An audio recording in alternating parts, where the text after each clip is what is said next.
Joining us up here today in the final session of our gas event. So we've heard about a lot today, and this afternoon, as we join the technical with the commercial, Jonathan's given us a good run through some pretty exotic places, and finishing up with FLNG. I wonder, are we going to see Greek owners ordering floaters in the near future?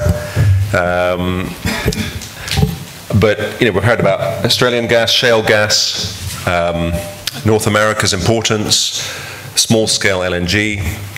Jose raised the issue of the need for clean air, in case we'd forgotten it, that society is demanding this in a world where increasingly change is driven by regulation, and markets have to, act within that framework. I'm sorry, I've made a mistake. I've forgotten to call Mr. Ioannou from Benelux. Is he here? My sincere apologies. Now we're complete. So in the context of low gas prices, more gas production, opportunities in the Eastern Mediterranean, can I ask each of you in turn, maybe, just to give us, your reaction to that, world we're looking at, maybe starting at the end with Mr. Vlachos.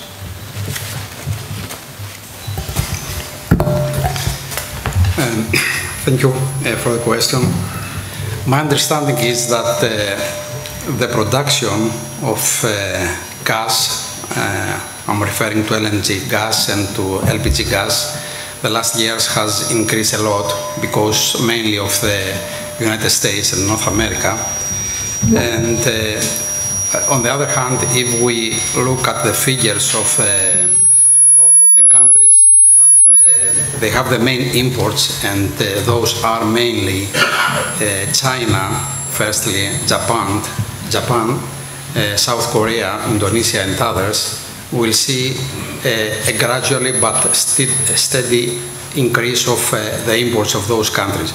So really the trading pattern and the trading growth of the gas is the last year significantly increased, but lastly we have seen a drop in the freight markets, and this of course is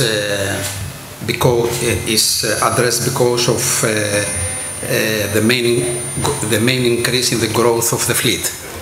So my understanding of the gas market today is that we have a very good increase in the production of the gas and a very good increase of the consumption by the main Asian countries, but on the other hand, the last year and the years that to come, we'll see a drop in the freight market because of the very big growth of the fleet and the big order book in the vessels.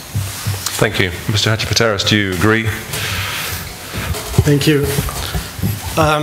I think that both LPG and LNG, the profile has been raised a little bit with the shale gas, which is a positive, especially for LPG, which was sort of the poor cousin.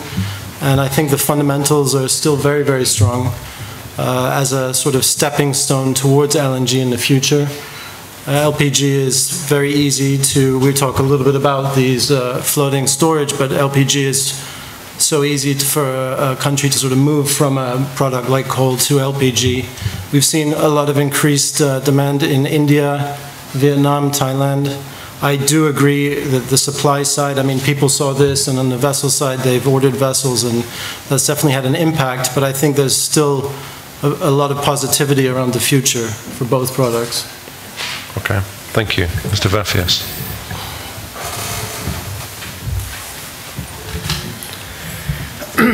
I agree with the speakers before me.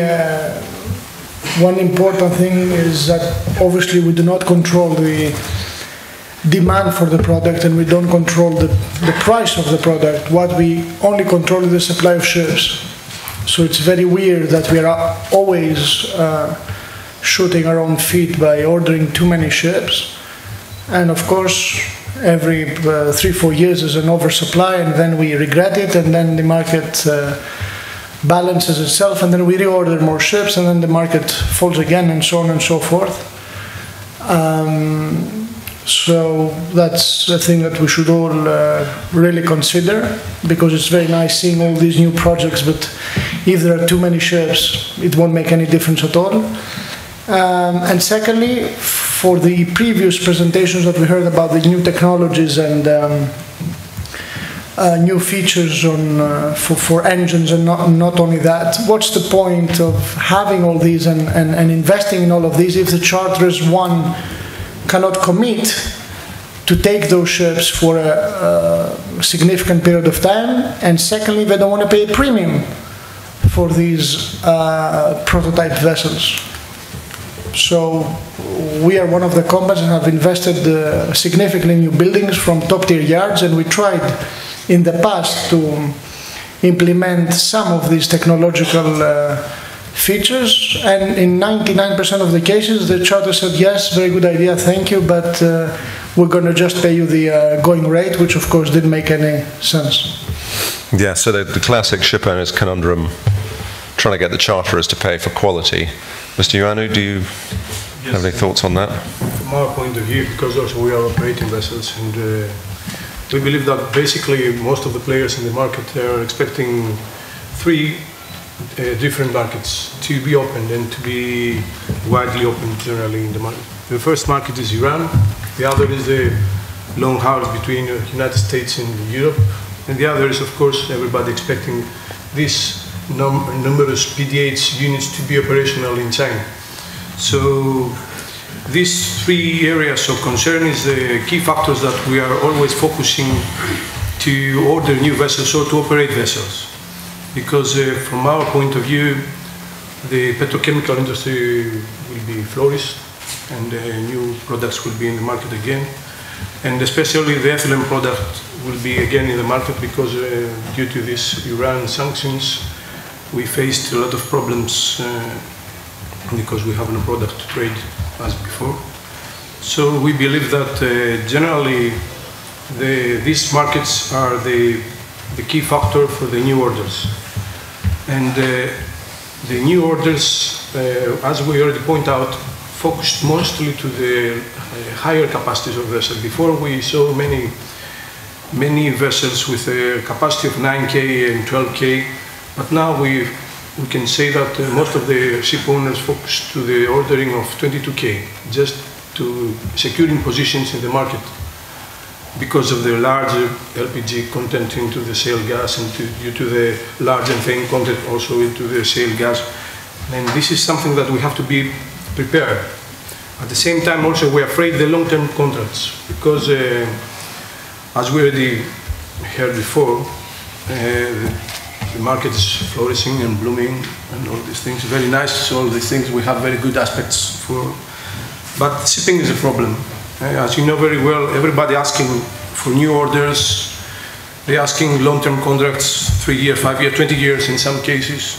But do you think, in my point of view, I don't think this is sustainable to ask such a long-term contracts, because all these contracts leading to arbitration, and this is a big issue for what, that with market volatility, yes, that eventually one or other partner will... This is another problem that we have also in the future we can face it. Okay, are you seeing evidence of that already in terms of warning signs? The warning signs already have, because more and more Gaylor, for example, is coming to arbitration, and we saw also that there are too many now LNG players who wants to put the vessels into the short-term market. Of course, this will also affect our point of view for the LPG market, because in many cases the shipyards asking from us long-term contracts, we're pushing charterers to give us these commitments to us. Of course, these commitments for them is also too difficult. So we are in a very strange cycle of asking things without any response from them, and there's somebody else asking us to provide them these things, and that's why there is a cycle with no ending at the end. Okay, Jonathan, as a from your perspective as a market analyst, what's your reaction to? So I'm going to be slightly bullish. I'm going to have to say, on terms of the freight rates, for example, this hasn't just been due to a sheer quantity of vessels. There has been some unfortunate circumstances over the last year. This is why we're seeing low freight rates in the LNG market. But one thing I need to stress is the fact that the spot market and the vessels operating in that spot market is still very small compared to the long-term commitments. So this is still a very small part of the LNG, especially. But we've had projects that have come off stream, and we've also had projects that have slightly delayed, and we've therefore seen those vessels enter in the spot market. Now, over the next couple of years, I really do feel like we're going to start seeing a change once more. This is more to do with the fact that those projects will go back on stream. A lot of the vessels order book, when people talk about the order book, it is large on the LNG. It's about 113 vessels, but they're all committed. And a lot of these vessels have been committed, let's say, for US volumes. These US volumes are still being really ordered on like a medium-term basis, saying like, okay, these volumes will go to Europe. Where if there suddenly becomes an arbitrage that does open, and demand is rising right now in China, we could actually see people a lot being shorter expected in the 2018 period expected. We've also got US off-takers that haven't ordered vessels. The lead time is around 3 years in the yards for an LNG vessel, and so they're going to have to rely on the spot market during that time. And LNG itself is trying to become a more liquid commodity, and through that is going to be through vessels operating in the spot market. And even in an oversupplied market as we have right now, let's say about 40 to 45 back in January, there was people trying to do fixtures in the Atlantic, and there was not a vessel available. So even that time. So if you're talking LNG, and we've got LPG owners here mainly, do you see, and the owners as well, the linkage between the LNG and LPG markets in terms of supply of ships in relation to demand for gas and its products, or are they completely separate? I think there are two different markets, LPGs and LNGs. Of course, the product, the LPG is byproduct of LNG, but the relationship in the market is not a direct relationship. For instance, last year in July 2015, talking about the very large gas carrier, the Baltic index was 132 US dollar per metric ton.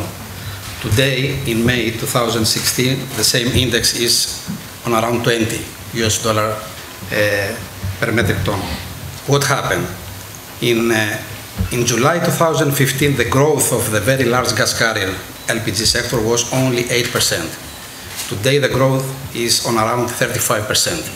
That shows the relationship between the growth of supply and demand. And of course, now the LPG, and especially the full ref VLGC vessel, has reached at a critical stage because of the very rapid increase in the growth. The order book now is on around 35%, compared with 3 years ago, which was only 8% again. So if the shipyards or the whole industry follows this path, unfortunately, the LPG sectors will follow the path of the other sectors. We have been working in this sector since 2002 with new VLGC vessels, but we are in the market since 1982. Never in the past this sector had a very good freight market because of the lack of exports. But after the shale gas and the introduction of United States in the market, this market started to go up. But unfortunately, a lot of vessels massively came in the market, and now we still this growth in the development. This happens in the LPG. In the LNG, it's a different story because the LNG market never had a spot market. They always had a time charter market, which is a different situation. So I cannot relate the two markets together. Yeah.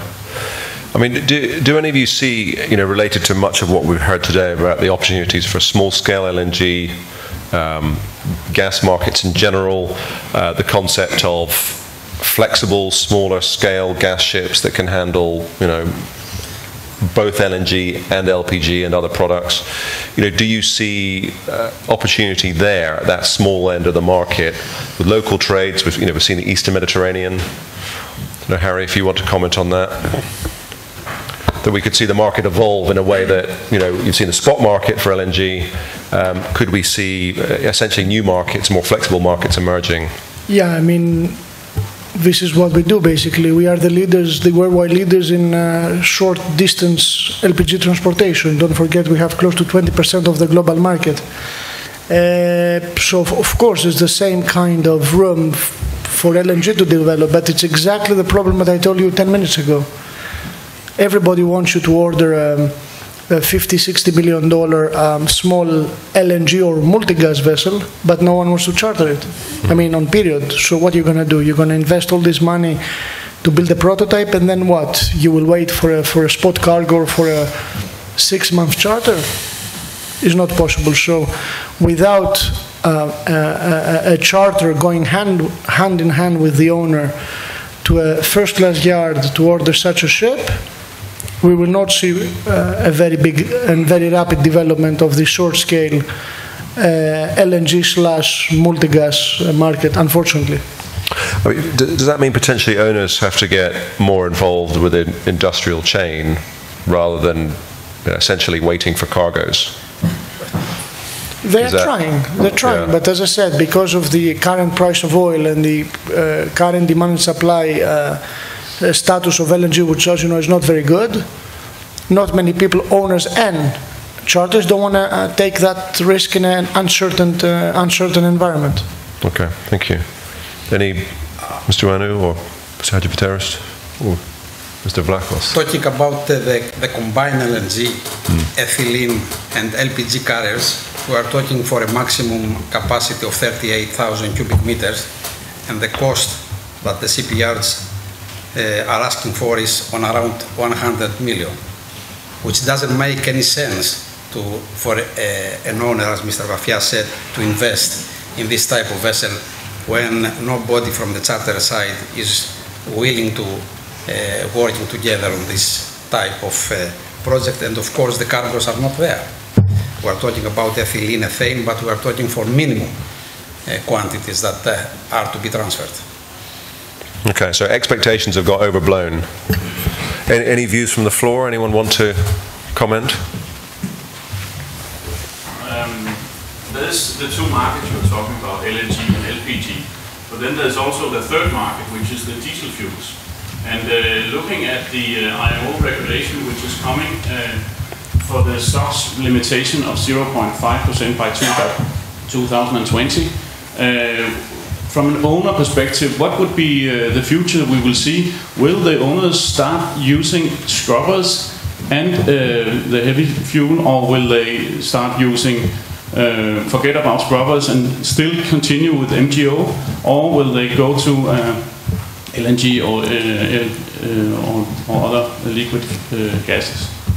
I'm happy to answer that. We have 19 new buildings over the last 2 years. So this is one decision we had to consider very strongly. And basically, the answer is yes to all of them. We have scrubbers, not that many. We've also looked at the flexible option, as Harry mentioned, but I think at this stage it was more just a discovery, looking, pricing it out, allowing maybe some flexibility in the future for conversion. And then the third choice was just with the MGO. But it's not easy, and I think for the scrubbers, for example, at that time we were trading in the North Sea with Statoil. We thought that might be a case where you would get paid back for it, but I think it's just hedging your risks, really, trying to be smart. I just have a question. These vessels, these 19 vessels, are they with medium speed engines or is it low speed? Medium speed. Okay, because I have just made an investigation in the market, and for two-stroke diesel engines, so far only approximately 50 scrubbers have been installed for big ships with two-stroke diesel engines. So the decision from ship owners so far has been to avoid scrubbers because of the very high installation cost. But looking at 2020, the scenario may change because of you have to comply with this 0.5% sulfur limitation. So you will all of a sudden you will be looking at extra capex for the scrubbers, extra capex for the fuel gas supply system for dual fuel engines, or running on MGO. And if the MGO price rises, then you have a big dilemma. So it's very interesting to see within the next 3 years what will happen. What's better to be more accurate about this? First of all, the 2020 is not sure, is to be decided in 2018, first of all. And second, if we look at the current price of the MGO, fuel oil and others, we'll see that they have a correlation of 0.98-95%. If you compare propane with MGO with fuel, you will see that they follow exactly the same trend, and the correlation is direct. So depending on the voyage of the vessel, you decide if you will install scrubber or not. Of course, if you are trading continuously in an area which is very restricted area and the regulations are very strict about 0.1 sulfur, then you may decide because the capex justifies, the OPEX justify the capex. But if you are trading worldwide and you can use MGO, which is available worldwide, why you should go to the scrubber?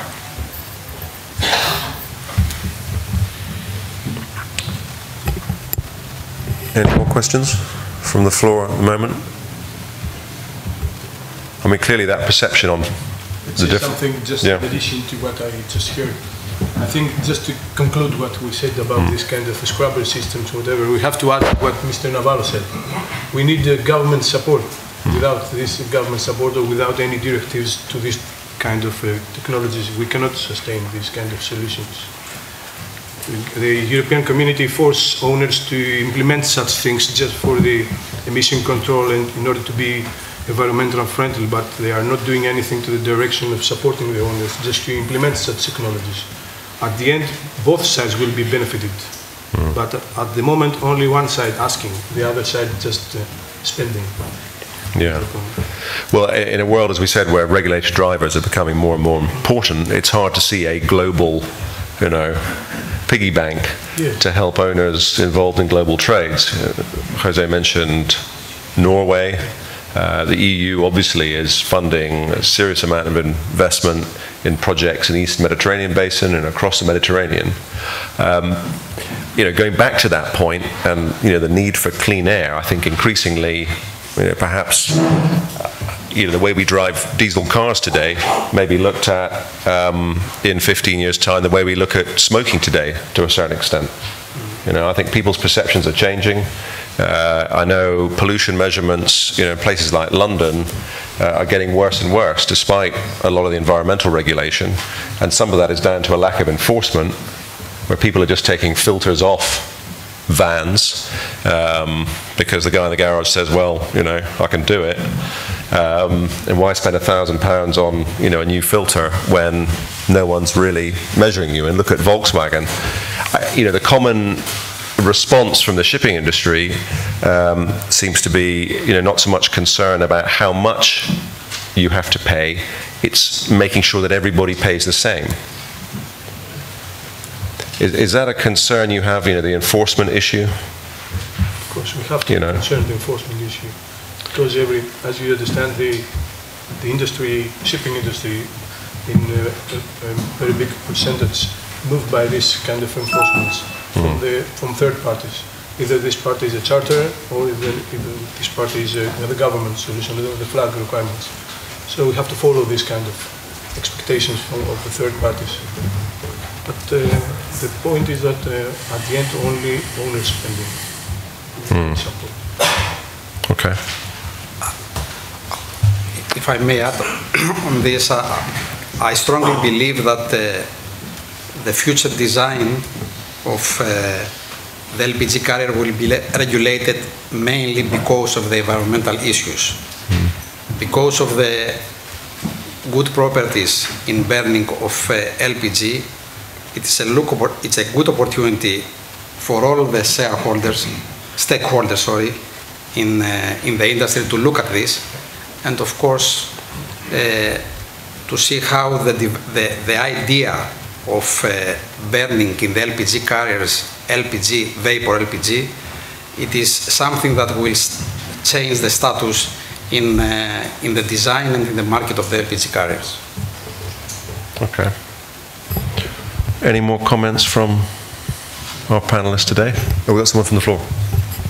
I'd like to add something regarding the scrubber issue that you mentioned earlier. It is true that the European Commission has funded scrubbers in vessels. I remember at least 2 Stena vessels that were fitted with scrubbers last year, but they were closed-loop scrubbers, and the fitting and let's say it's not a subsidy, but the grant also accounted for the wastewater treatment in the port. Open-loop scrubbers were never supported. This year, the Trans-European Network for Transport, they did not support any scrubbers, and they are very much in favor of retrofits or investments for alternative fuels. But they, under certain operational scenarios, especially in short shipping, the European community and particularly the Connecting Europe facility from transport, they do support investments in alternative fuels. This is good news, but of course, there is no but actually on the core of reply that you said me is good news generally. Just I want to make an extra comment to this one. Everybody thinks that if we start using alternative fuels, that means not only, of course there are too many alternative fuels, but we are talking about today about LNG or LPG. In our case, LPG is our most close solution. But at the end, nobody mentioned anything about who will operate this kind of ships, and everybody blaming the crew for the kind of operation that they are trying to do or to performing on board. I believe that any owner who decides to go through these kind of solutions for the alternative fuels, in case of LPG that I'm talking about, they have to invest a lot to the management team who will operate these vessels. Because now the easy excuse is that the complicated ships, including the ships that are planned to be also operated with alternative fuels, will become more complicated. So the crew will become more confused. And this is not easy, and it's not an easy reply to say that the crew is responsible for non-good performing of these vessels. So we have to, from our side also, if we decide such decision, if we follow this kind of decision, we have to organize our office and our management team in order to support the crew also. This is something we have to consider seriously, not only blaming the crew and selecting technology without any how to say, not aspect, but as I already heard from the panel, we are selecting high modern ships with too many innovations, and there are too many technologies on board, and every maker come to us and asking us to put a panel here, panel there, panel everywhere. And at the end, we're asking from crew to just pressing buttons, but when one small blinking comes, then nobody knows how to fix it.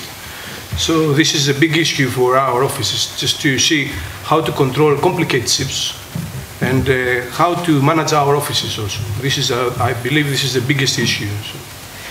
Yes, I mean, just comment quickly on that. I mean, obviously, the industry has been talking a lot about automation. Yes. You know, you're talking about automation on board. Is that part of the solution to the problem?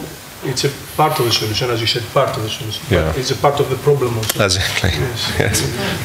I'm just questioning if it is actually a fact, because if we have some operators who are already dealing with gas ships and LPG ships, they are used to handling gas and gas. Isn't that a fact, or is it a big crew issue for companies like yours? Talking for LPG carriers, from my perspective, I would like to say that the majority of the crew has a preference to go on this type of vessels rather than to chemical or to oil.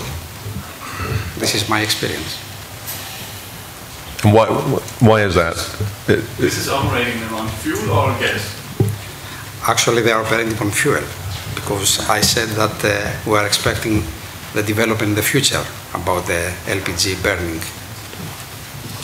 I think that in terms of numbers, you can go through the past years, the numbers of LPG vessels in the market, comparing today LPG fleet, How can you explain that we found crews and the officers to operate this rapidly increasing fleet? The number of vessels are almost double, but within this short period we have to find many crew members who can operate these vessels, but these crew members obviously has not too much experience. That's why we have to support them, and without blaming them also for the new technologies. We're here in Greece. One of the things that's been talked about, in the context of the economic situation in Greece and Southern Europe in particular, but, maybe harsh times ahead. Is there an opportunity to make renewed efforts to try and encourage young Greek people to go to sea and do that job? Of course, definitely. Is enough being done in that respect? Definitely. To encourage that as a career opportunity? Definitely this is a good solution, not only for the shipping company, but also, I believe, for the Greek economy also. And is that where government, again, is needed to help? Of course, the government. We have tried many times over the years to push young people to go on board ships, but generally speaking, the majority of the efforts have failed. The young people do not want to go to sea, do not want to be away from their houses for 6 months.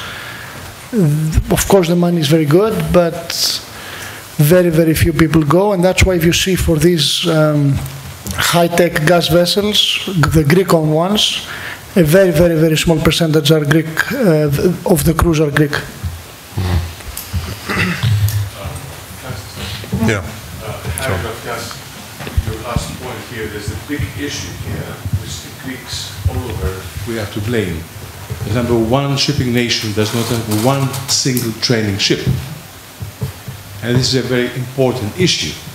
And this issue you have to address is to blame every single Greek government and everyone from the Union of Greek Ship Owners and the Greek Shipping Cooperation Committee. And correct me if I'm wrong, Harry. It's despicable that I live in London and I see every 2 years the Japanese, one of the 5 biggest powers, having ships, training ships, and coming to the docklands with 150 cadets, men and women, okay? And we don't have one.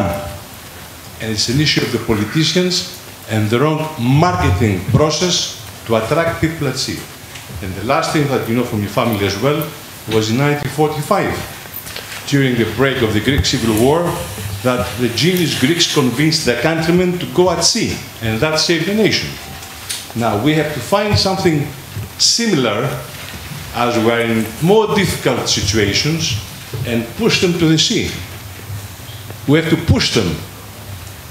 But we need, in the academy's discipline, we need quite a lot of things because the social cohesion has broken as well.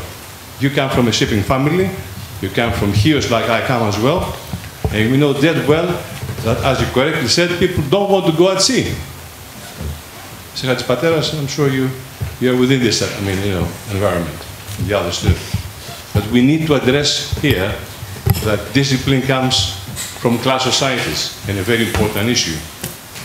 Discipline for the regulators. And we must address this to politicians.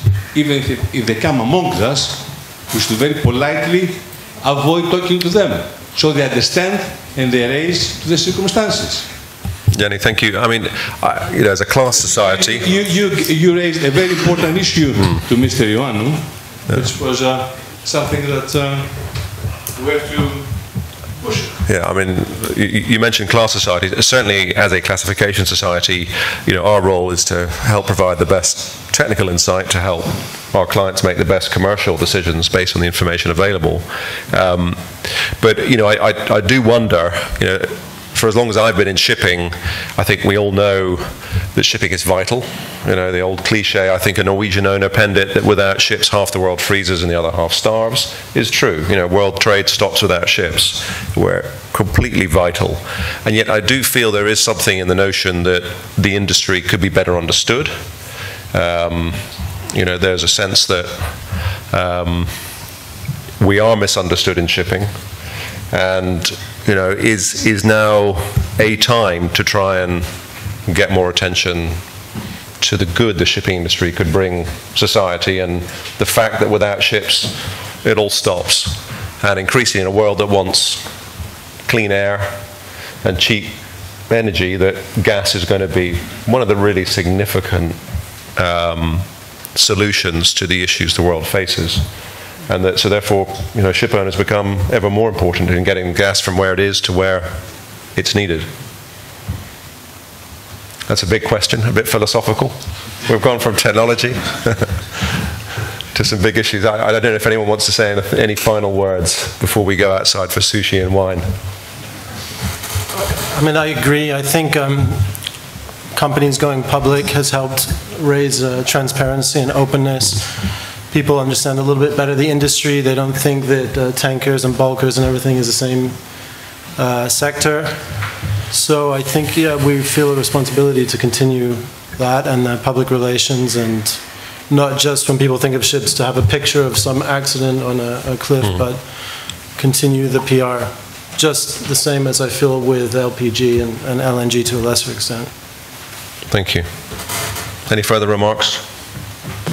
I'd just like to give a quick example as well of public companies stating they're going to go green. And this was earlier, I believe last year, with Carnival Cruises, for instance, showing that we're going to burn gas, and their share price went up on that. And their public perception would be going up on that as well. So again, it's very much on the public relations side that going green is a very, can be a good decision on a commercial sense as well. Okay, thank you. Leonida? I'll try to ask the question as loud as I can. Since we have this amazing panel here,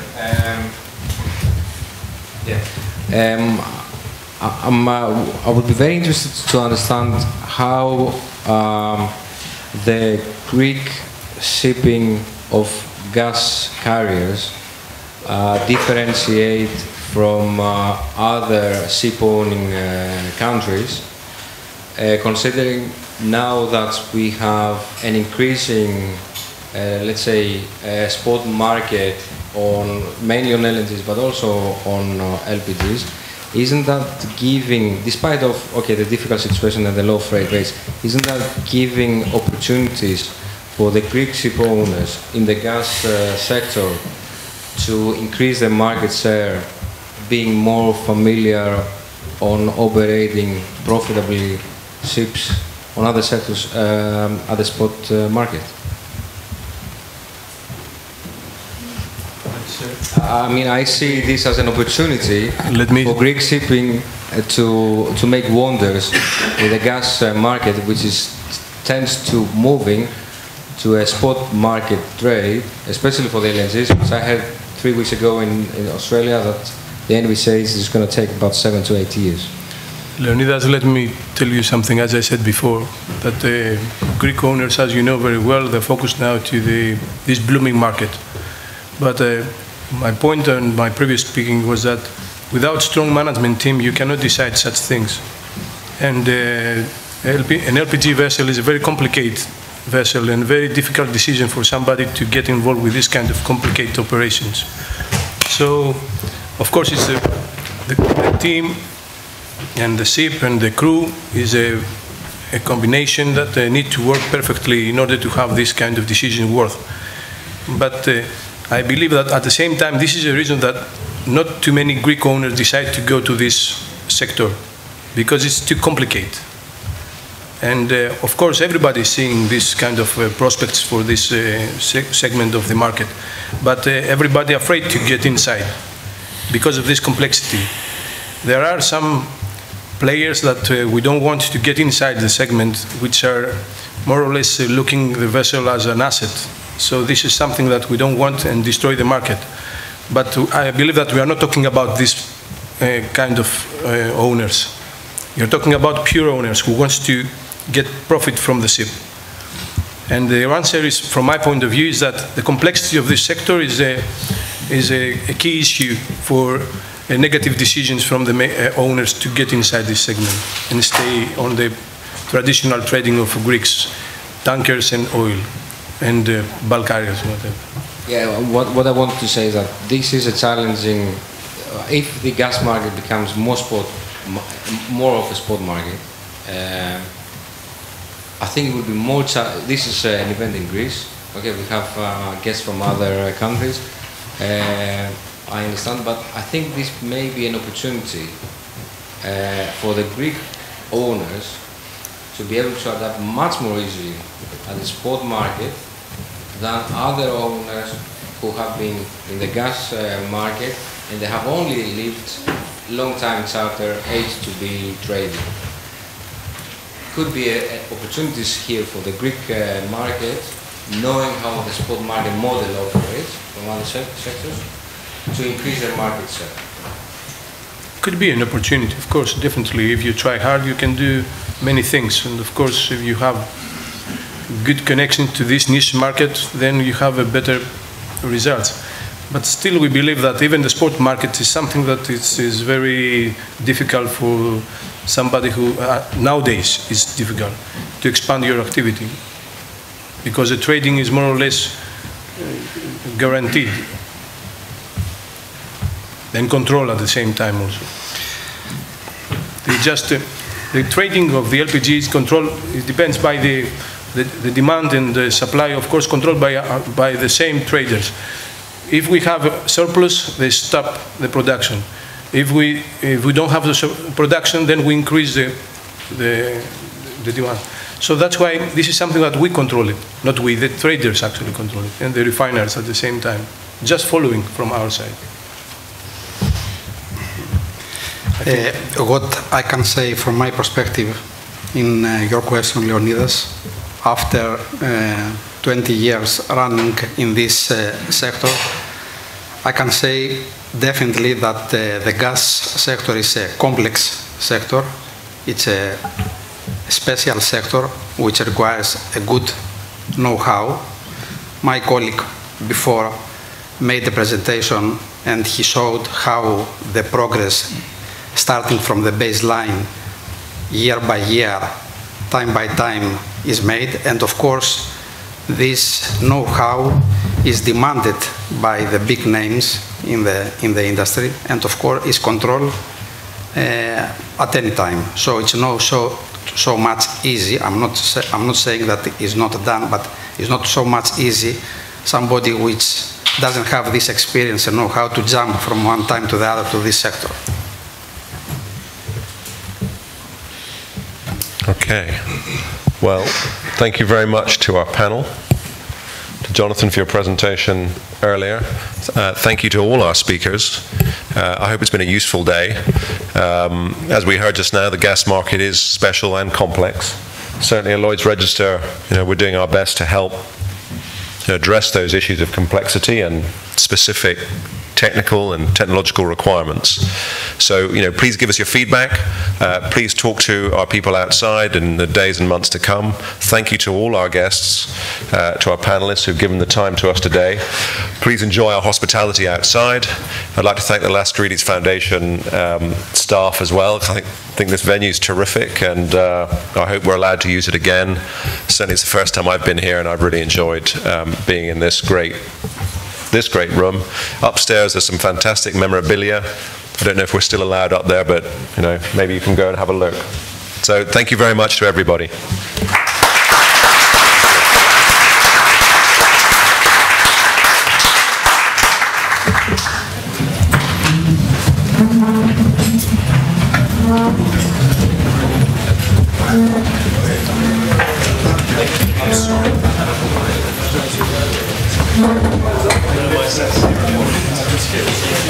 Thank you.